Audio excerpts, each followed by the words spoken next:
I think that preventative maintenance has always been a requirement, right, for larger CNI projects.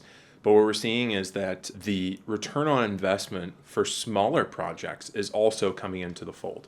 And so we view preventive maintenance as being a requirement for all projects, regardless of their size, right, for compliance and warranties, but also as a mitigation strategy against corrective maintenance. Right? If you have somebody on site that's out there on an annual basis, inspecting equipment and making even minor adjustments, right? Maybe retorquing terminations or adjusting some wire management that has failed over time.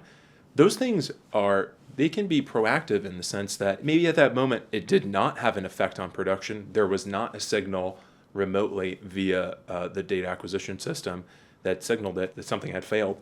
But by going there on an annual basis, correcting it on a periodic time frame, you're able to mitigate against that. So I think preventive maintenance is something that is becoming just the norm, regardless of system size. And for corrective maintenance, I think what the shift is, a better understanding on how to budget early in a project lifecycle. I think a lot of folks use a lot of rules of thumb for corrective maintenance and keep them as a standard budget every year through the life cycle. We should not do that.